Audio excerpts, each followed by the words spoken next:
torch of freedom passed from hand to yearning hand, and the vision of our fathers spread hope throughout this land, as the dream some fought and died for in my heart becomes my own.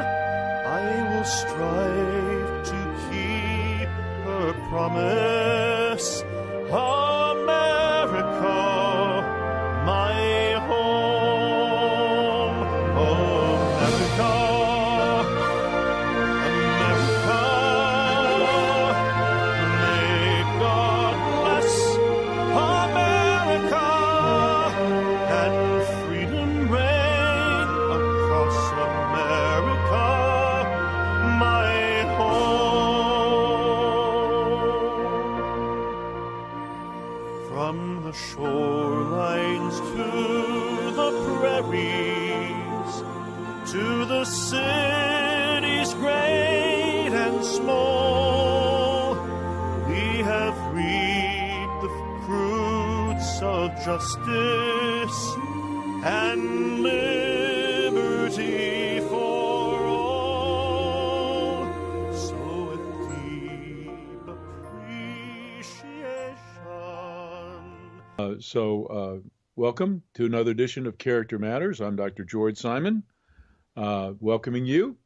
This is the program where we talk about what I consider to be the defining issue of our time, the character crisis that we face, and that affects so many aspects of our daily lives, from our relationships to our families, our communities, our politics, our business affairs. There isn't one aspect of our lives that isn't affected by the character issue.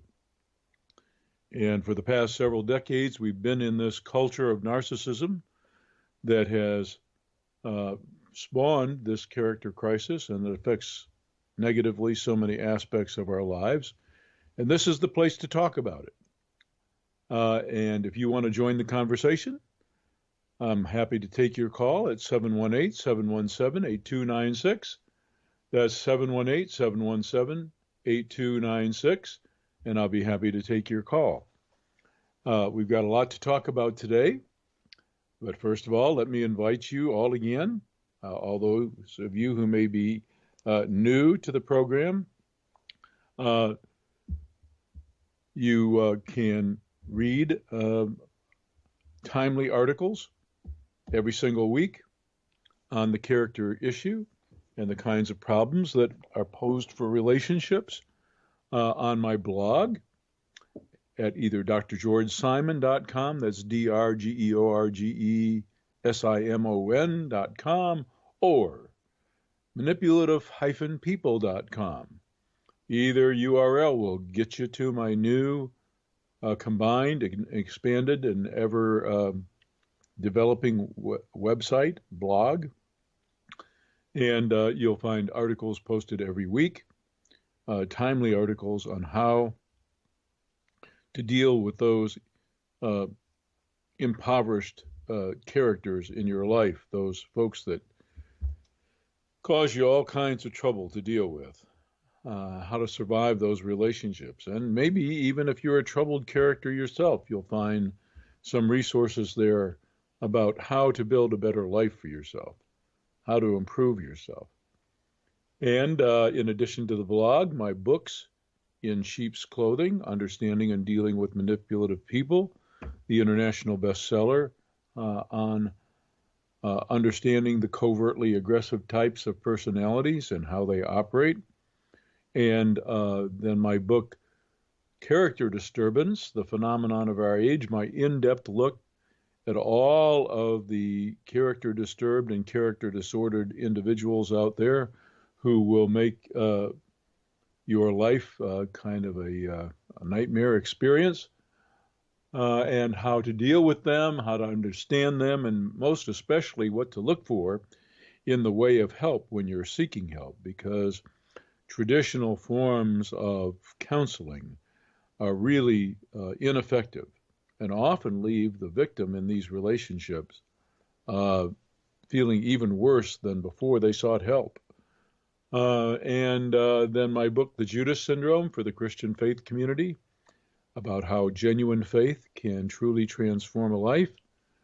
And then lastly, my book with Dr. Kathy Armistead, How Did We End Up Here?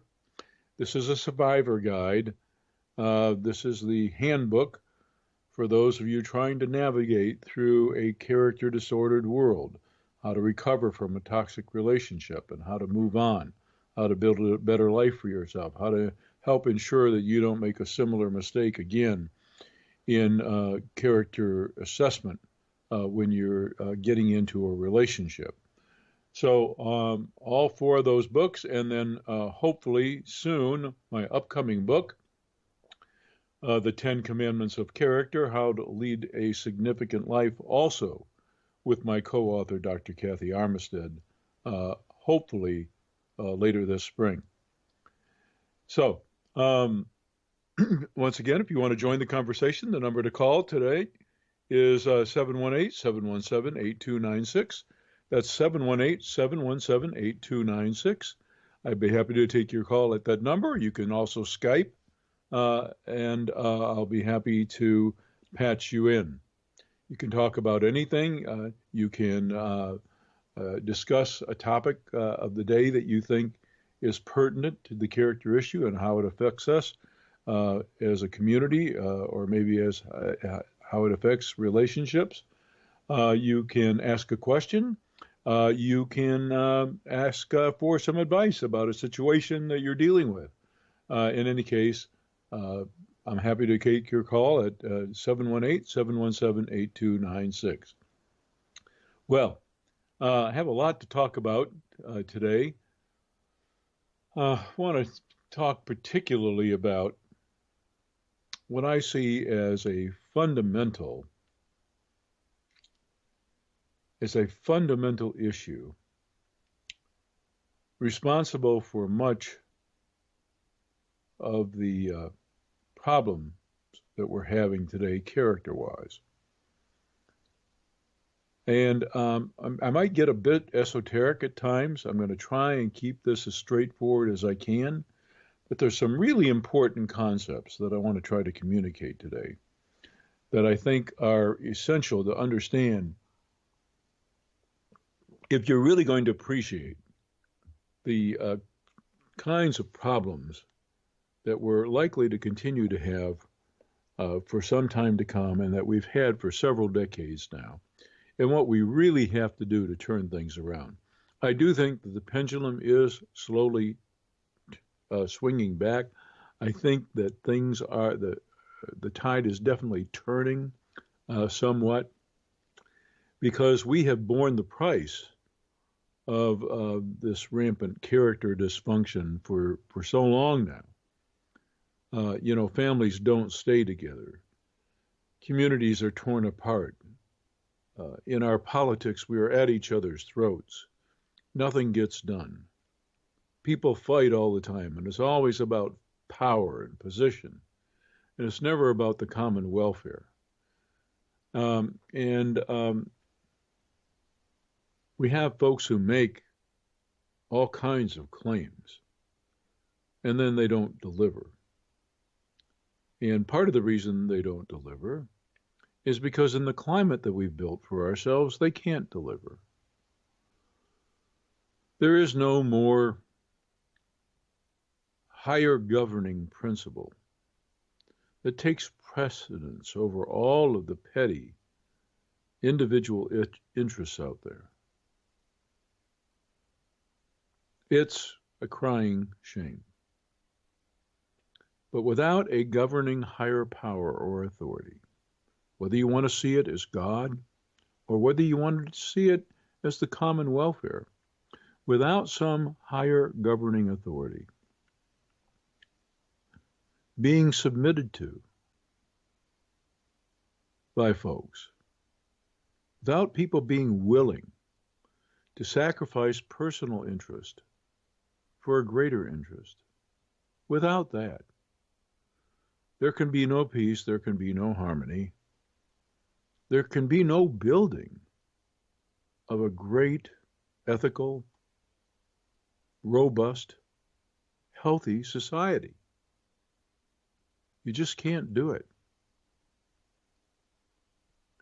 You know, every system that man has devised, every system of social order, of politics, every economic system that man has devised, that humankind has devised, every system has its pluses and its minuses. Communal type systems, they have their pluses in that the great disparities that exist many times between the haves and have-nots are attended to, but it also has its downside in that it often spawns totalitarian rule. It often spawns impoverishment for the masses because incentive is stifled. Capitalism, it has its pluses and its minuses. And in the past several decades, we've seen a widening of the gap so tremendous between those who have a substantial amount and those who have only a meager amount. We've seen that gap widen so incredible that we've seen almost a disappearance of a robust middle class. We have a significant but still impoverished upper middle class, impoverished from decades past. Fewer folks among them. And then we have an upper class. And then we just have huge numbers of folks who in the middle and lower classes are really, really struggling just to get by. And this kind of inequity can't continue. It really can't. It's a price to be paid for that. And I want to talk about some of those prices today because, as I've mentioned over the past few weeks, the tone and the direction of this program is going to be evolving, changing somewhat. And we're going to be tending to some issues that we haven't tended that much in the past. And I think it's really important. And I'm going to start by tonight about talking about something that really speaks to me a lot and that I've gotten very active about in recent weeks. And so what I'm going to be talking about tonight is not what you think when I speak about the right to life. I think what most people think when they hear that phrase, they think of anti-abortion crusaders. And I'm going to take the discussion way, way beyond that today. And I'm going to talk about it in some terms that some folks might find a bit uncomfortable, but I'm going to talk about it nonetheless. And if you want to join the conversation, you're welcome to at 718-717-8296. That's 718-717-8296 if you want to join the conversation. So in Arkansas, we have something going on right now that's likely to make history.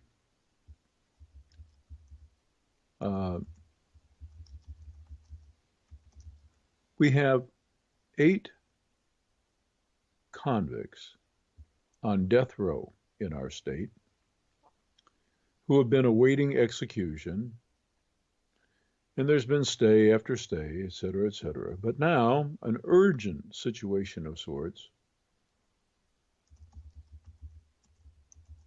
Um, and it's an interesting it's a most interesting and really kind of pathetic uh, circumstance when you think about it.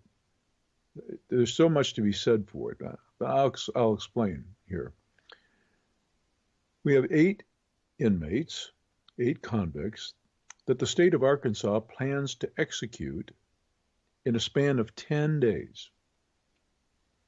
There's not been such a mass execution in decades in this country. So we will make history here if the plans all go through. And the reason for this is just unfathomable.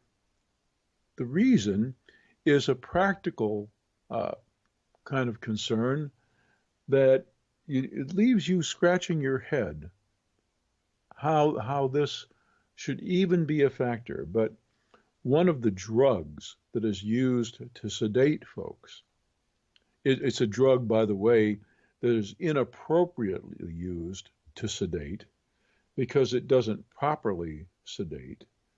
But one of the drugs used to put people out so they don't feel the pain of execution has a certain shelf life. And that shelf life is coming close to expiration. It will lose some of its potency. And because it will lose some of its potency, it won't be as effective as a sedative. It's already an inadequate sedative, but it will lose even more of its effectiveness in just a few weeks. So for that practical reason, the state of Arkansas wants to execute these folks who have been waiting on death row with some haste. 8 executions, as I mentioned, in the span of 10 days. And for the purpose of being able to make good use of these drugs, one in particular that's near its expiration date for potency. Wow, what a great reason to rush somebody's death. And it brings into question the whole right to life argument and what the right to life really means. And I mentioned before, I know when some people hear that, they think automatically in terms of anti-abortion crusaders, but there's more to it than that. And I am going to get a bit esoteric here. Long time ago, when I began all of my earliest research as a psychologist, long time ago, it became apparent to me that within us all are these, well, I'm not the first to discover this, but it became glaringly apparent that there are these 2 great forces within us all, driving us, these 2 great drives. One is the life-sustaining drive, the drive to survive. It's fundamental. It's our strongest drive. And a close cousin to that is our pleasure-seeking drive. Our freedom from want, from distress, from anxiety, from threat, that drive. And human beings are wired in such a way that we are all from the beginning primarily aligned with what Sigmund Freud called the pleasure principle. So it goes like this. From the very first moment that we enter this world and we leave the comfortable confines of the womb, from the very first moment, we live in some anxiety about life itself until we get our first taste of comfort, of pleasure, of relief from distress. As soon as we get that, then we start to invest in this enterprise we call living.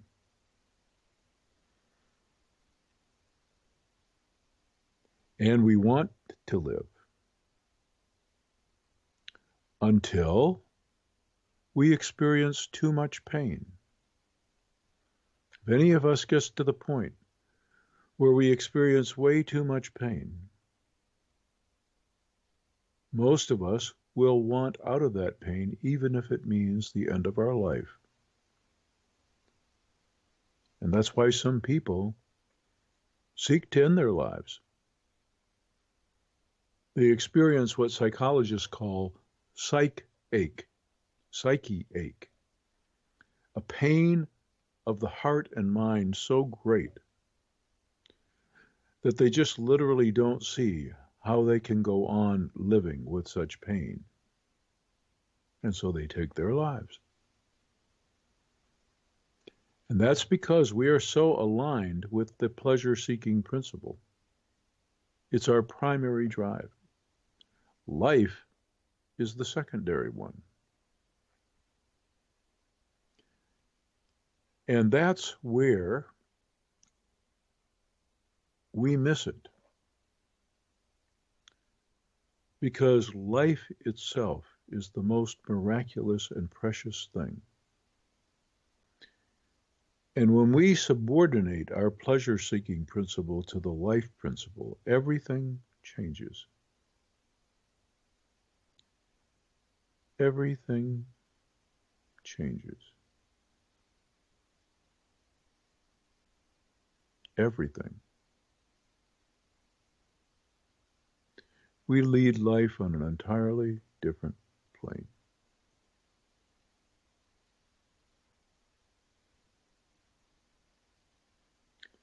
Life is precious. We've forgotten how precious.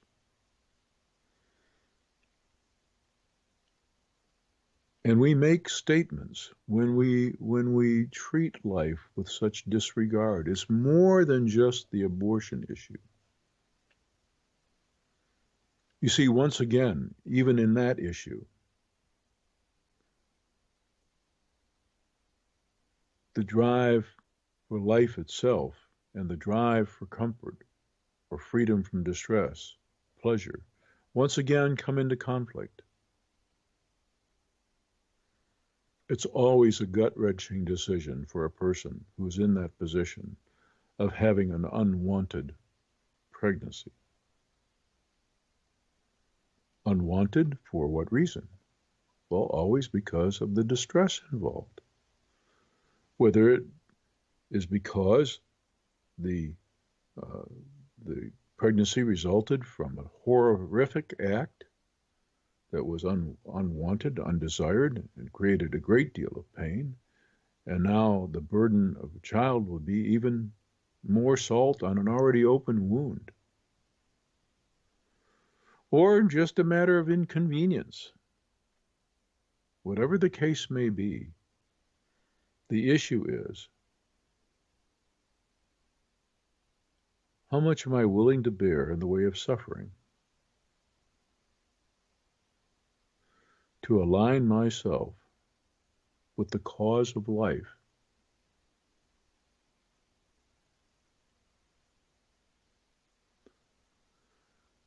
That's always the question.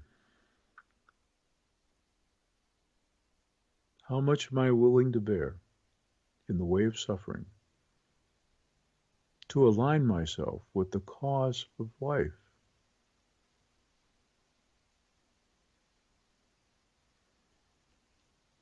We don't revere life very much.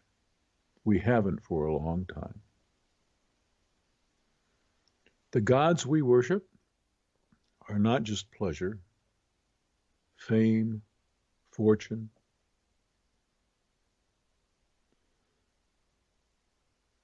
We worship all kinds. But life itself, we don't revere. We don't see this grand miracle out there. It doesn't instill in us the proper awe and reverence. Life has become all too cheap. So our newspaper here in Little Rock, Arkansas, where I live, decided to publish an abridged version of a letter that I'd written to the editor about the cause of life and these planned executions, 8 within the span of 10 days. History making, should we do it? And in it, I made 2 different approaches. One, the approach our founders took when crafting some of our most important and revered documents, among them the Declaration of Independence.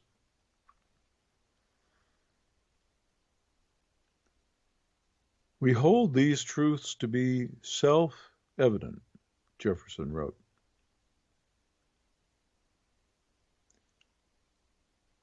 That they are endowed by their Creator, humankind is, with certain unalienable rights.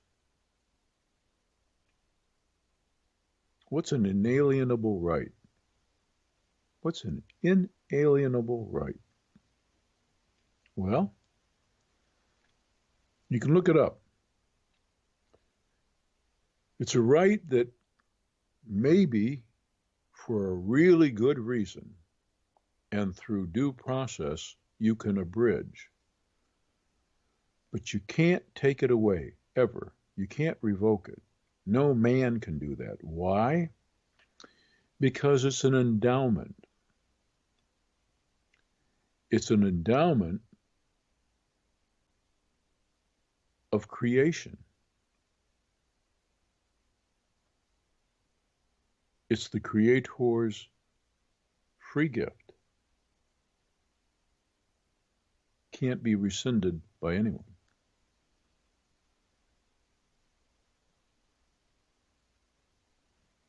And even if you don't want to see a deist creator, it's the work of the universe, born in suns. Born in suns, literally. Any of you have ever had the chance to see the series Cosmos? Well worth it. Or any of the other programs that have been styled similarly, like How the Universe Works or whatnot. I think Discovery Channel and National Geographic and the Science Channel have all run these series. They're wonderful. But however you see it, life is an endowment. And therefore the right to it is inalienable. Was never ours to give. We didn't have anything to do with fashioning it. It's a miracle that was here long before we were. We can participate in its propagation. We certainly do participate in its propagation.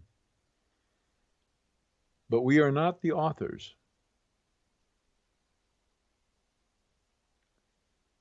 Therefore, we don't have the right to terminate it. We can abridge certain rights. We can restrict someone's life through due process and for public protection. That's why we have penal institutions. But we can never revoke an inalienable right.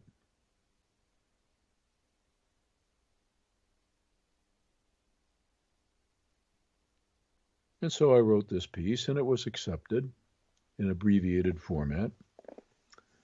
And I hope it's just one more thing that will help do some good. Because if ever the reverence for life were important, it's now. On some streets in our country, at this time, a life is so cheap that a mere agreement for one brief high can come at the price of a life.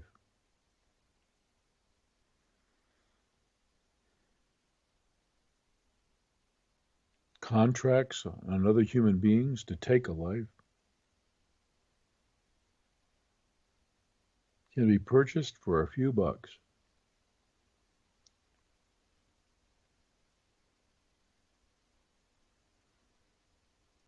It's at the heart of all of our problems. We don't see the miracle here. We don't recognize the miracle. And it affects all sorts of our decisions.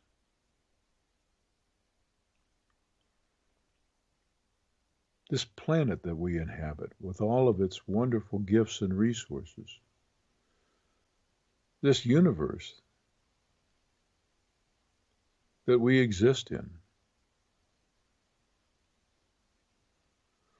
our history is one of ravaging and pillaging, and not so much just to survive, but to have all these comforts that we think make life worth living.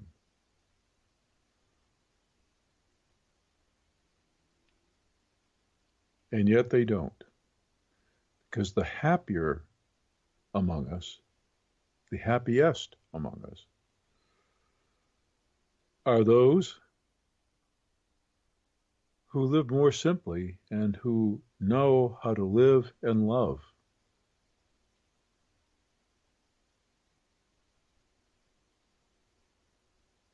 Those are the happier among us.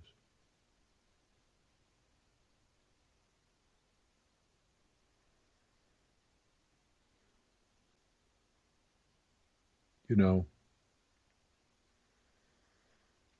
I've been doing the work I've been doing for a long time now, and I'm getting ready to retire for the third time, hopefully, the final time.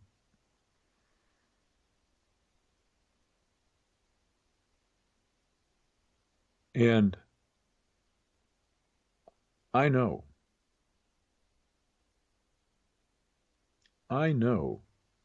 how many problems stem from ungrateful hearts who are always yearning for more and who haven't found it within their heart to be grateful for this great miracle that we enjoy. We're pleasure-centered, we're me-centered, we're comfort-centered, we're material-centered. We are anything but life-centered. And the mutual propagation of life, doing our part to facilitate life, to help it thrive, to nurture it.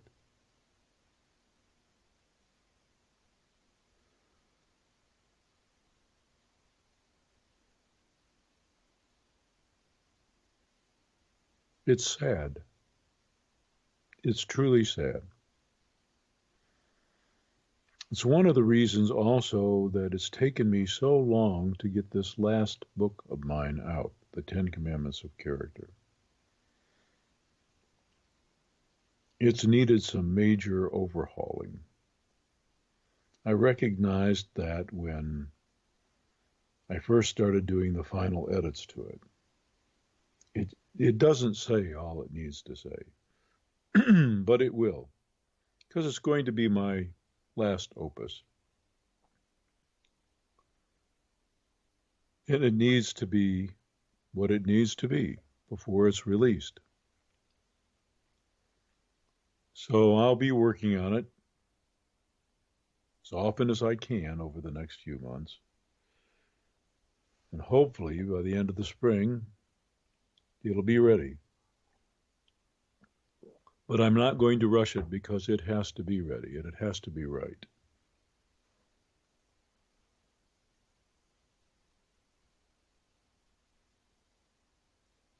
The 10 Commandments of Character, How to Lead a Significant Life. It will be my last book, more than likely. And it will be with my co-author, Dr. Kathy Armistead, my co-author on How Did We End Up Here? And once again, I invite you all to make yourself available, avail yourself of those books. In Sheep's Clothing, Understanding and Dealing with Manipulative People, the international bestseller and the definitive guidebook to dealing with covertly aggressive personality types, and Character Disturbance, the Phenomenon of Our Age, which, by the way, in addition to being the master manual to understanding all the disturbed characters, interestingly enough, it has a brief introduction to the 10 Commandments of Character. Doesn't go into the depths. It doesn't go into the depths that I'm going into in this last book, but they're contained in there. And then my book, The Judas Syndrome, for the Christian faith community, about how genuine faith, which is faith in action, by the way, can truly transform a life. Easy to profess certain things, another thing to live certain things, or live a certain way that reflects deeply held beliefs and convictions. And then lastly, how did we end up here? The Survivor's Guide to prospering and surviving in this character disordered world of ours. A necessary handbook for those who are either in or have been through a toxic relationship and want to make sure that that doesn't happen again. Wants to understand how they got where they did and what to look out for, how to appropriately judge when people are actually making solid efforts to change versus when the situation is pretty hopeless. So all these are necessary books, and then, of course, my blog at manipulative-people.com or drgeorgesimon.com. Any of those URLs will take you right there. So I invite you to avail yourself of those things. And once again, I invite you, if you have a question you want to ask, or just an issue you want to discuss, or something you'd like to share, maybe you have a situation you are dealing with right now and you want some advice on it, give us a call at 718-717-8296. That's 718-717-8296. You can also Skype, and I'll patch you through. But I want to talk more about this right to life issue. And once again, for those of you who may be just turning in, we are not talking about anti-abortion crusading. We're talking about the value of human life from its beginning to its natural end.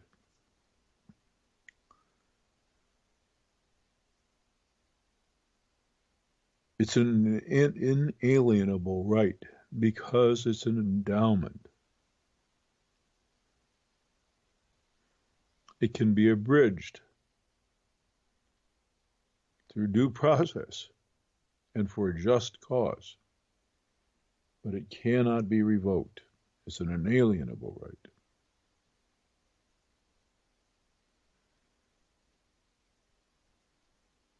For those of you of faith, it's God's to give and it's God's to take. No one else's.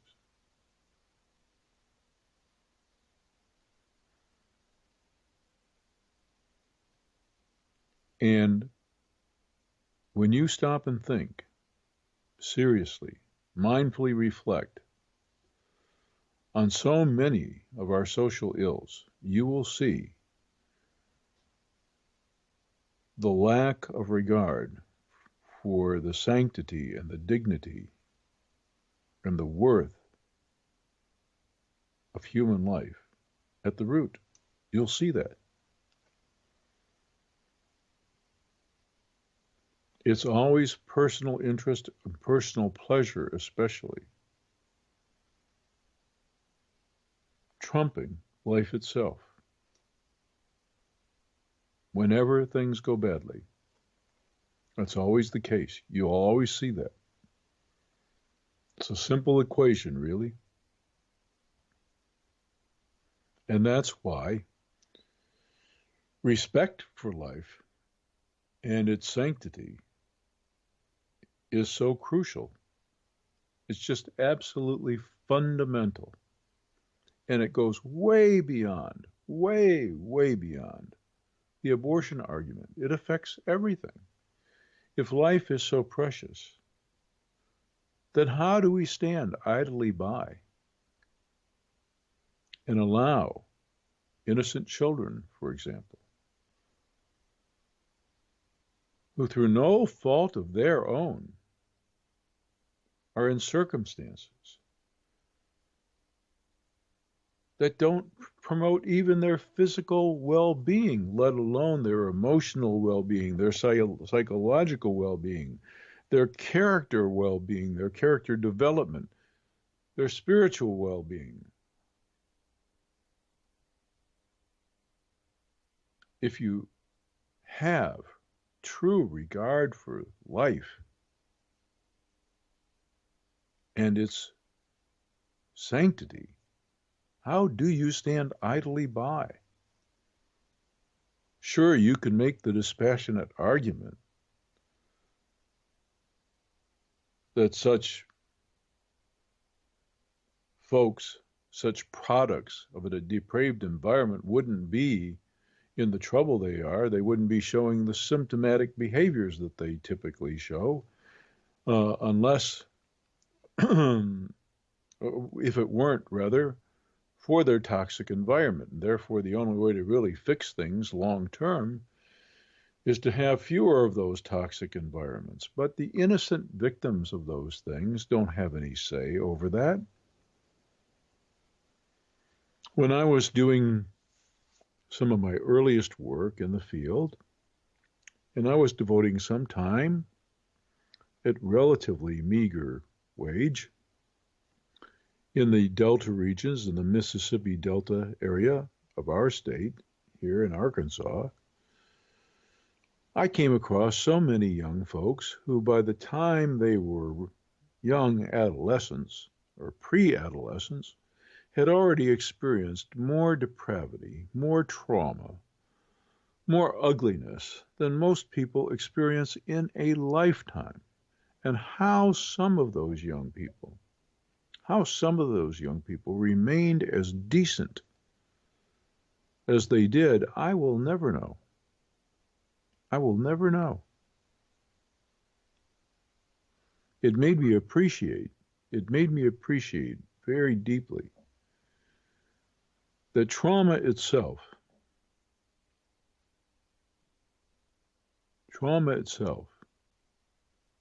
that human suffering itself, that pain and sorrow itself,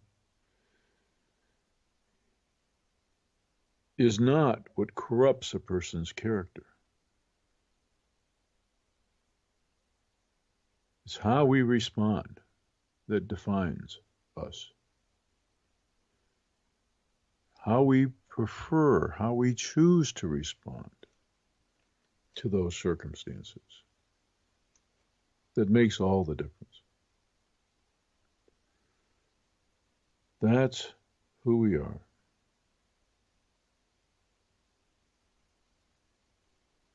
It's how we deal with painful circumstances.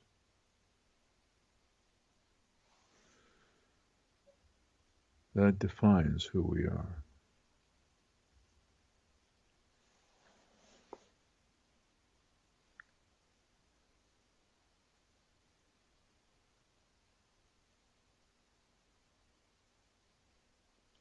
I'm really, really sad today when I stop and think about what we're about perhaps to do in the state of Arkansas. Now, perhaps I know some folks would make the argument that we're not necessarily talking about innocent lives here, but we do have at least one individual, perhaps two, at least one for sure, that we plan to execute who has steadfastly maintained innocence since day one. Steadfastly. And when I look at the case, I see all kinds of reasons for doubt. I've looked at the case pretty carefully, not as carefully as some. But there are problems with the case. Problems with the one witness testimony that seemed to be the swayer for the jury. And there are other technical problems too. You know, unfortunately, our justice system is not very perfect. It's not perfect at all. It has a lot of good points to it, and it has a lot of bad points to it. Were it not for the character crisis that we're in and how it affects everything, it would be a lot better. But there's a lot of poor character to go around, and for that reason, many times, testimony is given that's not accurate. Procedures are not followed as they should because the folks charged with observing certain ethics violate those ethics to serve their own purposes. And so once again, character enters the picture, poor character enters the picture, and gums up the works. There isn't a problem we have that doesn't relate to it. There isn't a problem that we have. So we have at least one person that we plan to take the life of who has steadfastly maintained that they have no culpability, and therefore we have no right even considering what we're planning to do. And I went to a town hall meeting where I heard from a former death row inmate. Years of his life, 25 years, taken away, stolen from him for a crime he did not commit. And very, very, very close to being executed. Very close. And only by the grace of God, the truth eventually outed. Well, not only by the grace of God, well, by the grace of God and through the actions of a lot of concerned folks. So, what I'm trying to get across here, and what I'll likely be spending some time with, is that this right to life, this precious gift that we have, of our existence has to be revered. It's an inalienable right.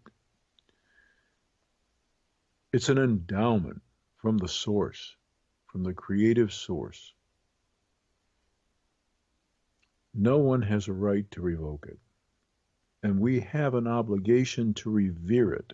And that goes well beyond the abortion argument, and that goes well beyond even the death so-called penalty. It's not a penalty at all. Certainly not punishment. Can't they call it capital punishment?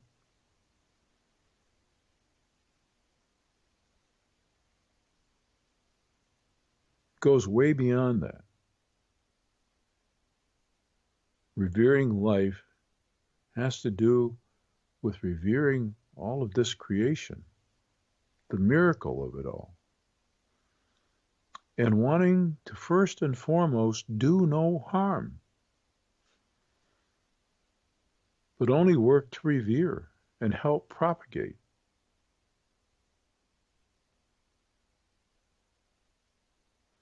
For folks that follow the Christian tradition, this is what kingdom building is all about. This is what being a part of realizing the end goal is all about. It's what we believe, or at least we say we believe, that the person that we claim to follow came to show us. Spent all that time in all those many ways that are recorded, basically showing us how to live and love.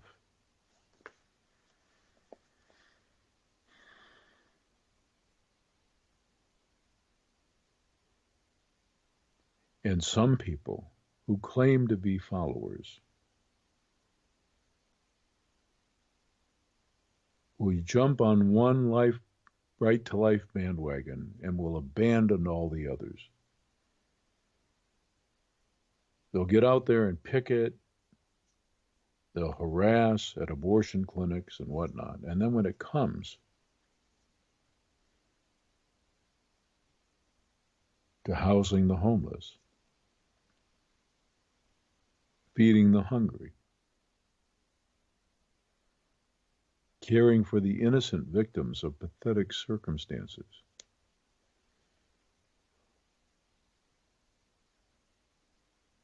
rehabilitating instead of just whipping, and preserving life to the best of our ability. When it comes to all that, they don't want to have any part of it. It just doesn't make any sense. Well, it makes sense because we're not aligned with that principle. We're a bunch of hedonists who have been through decades of cultural narcissism.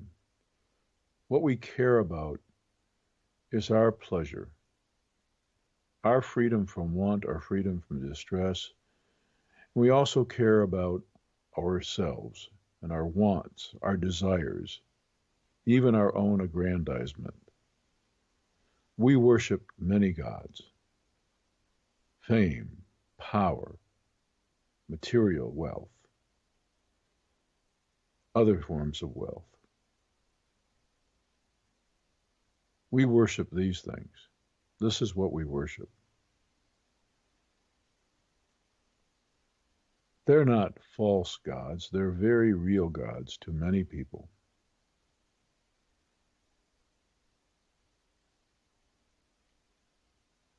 But supposedly,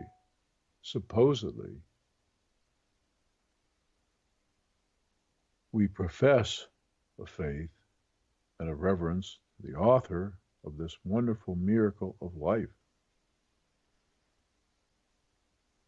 And then we don't cherish it. So that bespeaks our lack of faith. Tells us that we reject the one true deity that we should be not only putting our faith in, but worshiping. If we did, a whole lot of things would be different. A whole lot of things would be different.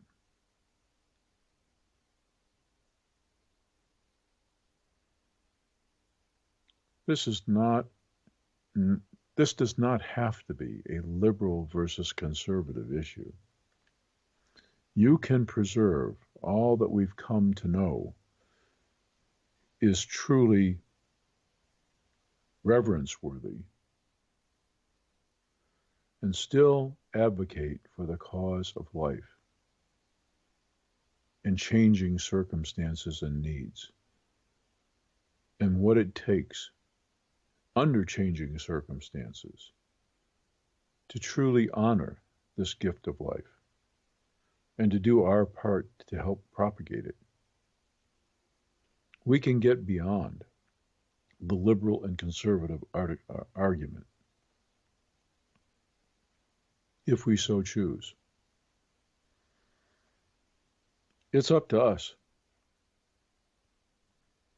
What I know today is what I've known for many, many years. Character matters. And our character is defined not so much by the beliefs that we profess,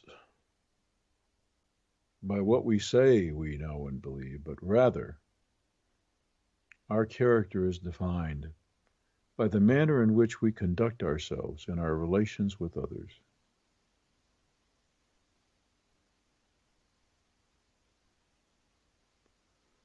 We have a lot of mindful reflecting to do. A lot of mindful reflecting. We especially have to do some mindful reflecting on what kinds of gods we really serve, what we really do revere, what we really do worship. Our reverence for life and for this wondrous creation that spawned it is at an all-time low, and that has to change. And that'll be part of my message on this program for quite some time to come.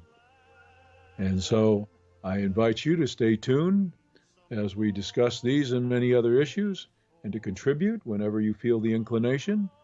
And until next week, at this same time, I'm Dr. George Simon, thanking you for listening and welcoming you to tune in again next week at the same time to another edition of Character Matters. Take care.